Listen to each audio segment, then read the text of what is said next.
بسم اللہ الرحمن الرحیم۔ السلام علیکم۔ اسیر محبت، رائٹر اشمینا طالب، قسط نمبر 10۔ علی سے مجھے آپ سے بات کرنی ہے، 10 منٹ مل سکتے ہیں آپ کے؟ علی اور جویریہ گراؤنڈ میں بیٹھے اپنے نوٹس بنا رہے تھے جب سامنے سلار آ کے کھڑا ہوا اور علی سے بولا، مجھ سے؟ جی۔ پہلے تو وہ حیران ہوتی ہے، پھر ٹھیک ہے کہتی اور کھڑی ہو جاتی ہے۔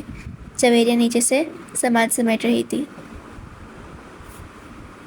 جی بولیں۔ علی سے میری یونیورسٹی ختم ہونے والی ہے، اس کے بعد میں اپنے پاپا کا بزنس سنبھالوں گا۔ میری ایک ہی بہن ہے اور ماما پاپا، باقی میں آپ کے سامنے ہوں۔ میں آپ کے گھر رشتہ بھیجنا چاہتا ہوں، میں آپ سے محبت کرتا ہوں، تبھی آپ کو اپنی عزت بنانا چاہتا ہوں، عزت کے ساتھ۔ آپ کو کوئی اعتراض تو نہیں؟ علیزے کے سر پہ بم پھوڑ کے پوچھ رہا تھا۔ اعتراض تو نہیں۔ علیزے کی آنکھیں بھیگنے لگی تھی۔ وہ تو اللہ سے اس شخص کو بھول جانے کی دعا کر رہی تھی، اور وہ اس سے محبت کا اظہار کر رہا تھا،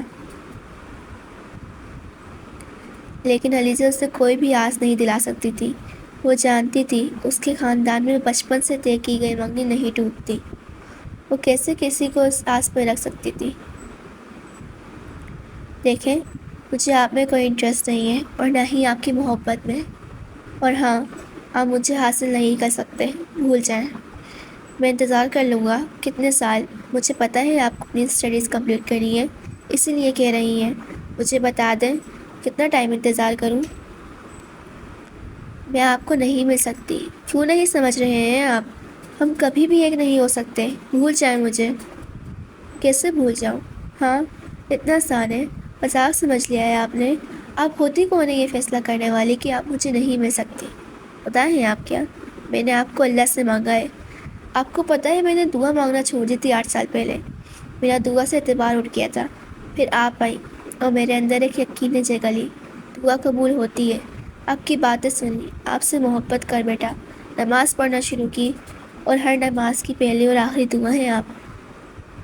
علیزہ کو اس شخص کی باتیں سن کے جھٹکا لگا تھا۔ کیا تھا یہ شخص؟ کیا میں اتنی کسی کے لیے ضروری ہو سکتی ہوں؟ اس کے دل نے انکار کیا۔ میرا نکاح ہونے والا ہے، بہتر ہے آپ مجھے بھول جائیں۔ اس کی یہ بات سن کے جھٹکا صرف سلار کو نہیں، جویریہ کو بھی لگا تھا۔ علیزہ نے اتنی بڑی بات نہیں بتائی تھی اسے۔ علیزہ کا یہاں رکنا مشکل ہو رہا تھا۔ وہ جانے لگی جب سلار کی بات پہ اس کے قدم تھمے۔ میں مر جاؤں گا علیزہ۔ مجھے اپنے خدا پہ یقین ہے، وہ آپ کو میرا ضرور بنائے گا، مجھے خالی ہاتھ نہیں چھوڑے گا۔ وہ میرا بھی خدا ہے، وہ معجزہ کرے گا۔ جتنے یقین سے سلار نے کہا تھا، علیزہ کے دل کو کچھ ہوا تھا۔ اس کے حلق کے اندر آنسو کا گولا اٹکا ہوا تھا۔ اس کا یہاں رکنا مشکل ہو رہا تھا۔ وہ وہاں سے نکلی اور نکلتی ہی چلی گئی، یہاں تک کہ وہ آج پہلی دفعہ اکیلے رکشے میں گھر جا رہی تھی۔ لڑکیاں مل گئیں، لڑکیاں تو مل گئی ہیں، لیکن وہ زیادہ خوبصورت نہیں ہیں، پیسے زیادہ نہیں مل سکتے ان کے۔ سر ایک لڑکی ہے، بہت خوبصورت ہے، کافی اچھا مال ہے، کافی اچھی رقم مل سکتی ہے، اسے اٹھوانا پڑے گا۔ ٹھیک، تم لڑکے لے جاؤ۔ نہیں سر، میں نہیں، وہ مجھے جانتی ہے، نہیں پھنسے گی جال میں آپ کو اس کی تصویر دکھاتا ہوں۔ دکھاؤ۔ سامنے بیٹھے شخص کا بھرم ہی اتنا تھا کہ سامنے والے کے ہاتھ پیر کانپ جائیں۔ بلا شبہ وہ بہت حسین تھا، لیکن حسین کے ساتھ ساتھ ظالم بھی، درندہ کہنا صحیح ہوگا۔ یہ دیکھیں سر۔ اس نے تصویر کھول کے اپنے بوس کے سامنے رکھی، اور تصویر دیکھ کے سامنے والے کی آنکھوں میں خون اتر آیا تھا۔ اس نے موبائل سے نظر اٹھا کے سامنے کھڑے اس شخص کو دیکھا۔ اس کا تو اپنے بوس کے جلاد میں روم میں آتے دیکھ سانس ہی رک گیا تھا۔ اس نے موبائل اٹھا کے زمین پہ اتنی قوت سے مارا کہ موبائل کا پرزہ الگ ہو گیا تھا۔ وہ ایک جھٹکے سے اٹھا اور شاہد کا گریبان پکڑا۔ گالی، تیری ہمت کہ تو میری بہن کی تصویر دکھا کے مال بول رہا ہے کمینے۔ وہ اس پہ جھپٹا، جس ہاتھ میں لوہے کی انگوٹھی پہن رکھی تھی اسی سے اس کا منہ سجا رہا تھا۔ شاہد نے خود کو چھڑوانے کی غلطی نہیں کی۔ ان آنکھوں سے دیکھا تھا نا تو نے میری بہن کو؟ اس نے اس کی آنکھوں کی طرف اشارہ کرتے کہا، اور جھٹ سے اٹھا، ٹیبل پہ جلا کے رکھی گئی اپنی سگریٹ اٹھائی اور اس کی جانب بڑھا۔ اس کا غصہ کم نہیں ہو رہا تھا۔ وہ اس کے اوپر بیٹھا اور اس کا منہ اپنے ہاتھ میں لیتا آنکھیں کھولی، اور یہاں شاہد کے منہ سے انکار نکلا تھا۔ سر معاف کر دیں، مجھے نہیں پتہ تھا وہ آپ کی بہن ہے۔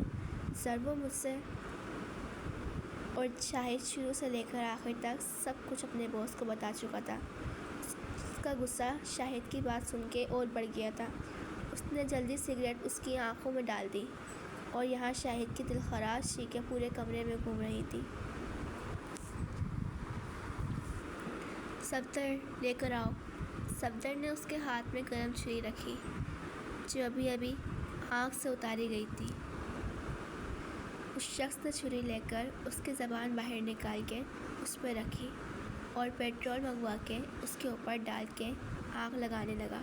شاہد جو جلی زبان کی وجہ سے بول نہیں پا رہا تھا، ہاتھوں سے پیچھے کھسک رہا تھا، لیکن سامنے بھی وہ جلاد اور درندہ تھا، کہاں بخشنے والا تھا۔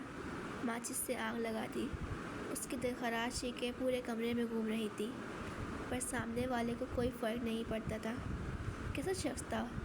دوسری لڑکیوں کی زندگی برباد کرتے ایک بار بھی نہیں سوچتا تھا، اور بات اپنی بہن پہ آئی تو اس شخص کو اتنی بدتر موت مارا۔ وہ کیوں بھول گیا تھا؟ یہ مکافات عمل تھا جو اس سے برداشت نہیں ہوا۔ وہ اس کو وہیں چھوڑتا وہاں سے نکلتا چلا گیا۔ علیزہ گھر میں داخل ہوئی۔ لاؤنج میں سے گزر کے کچن کے سامنے اس کا کمرہ تھا۔ وہ اندر داخل ہوئی، لیکن جب وہاں جہانگیر اور صبیہ کو بیٹھا دیکھ رکی اور ناسمجھی سے دیکھا، لیکن سامنے مٹھائی کے ٹوکرے دیکھ وہ سمجھ چکی تھی۔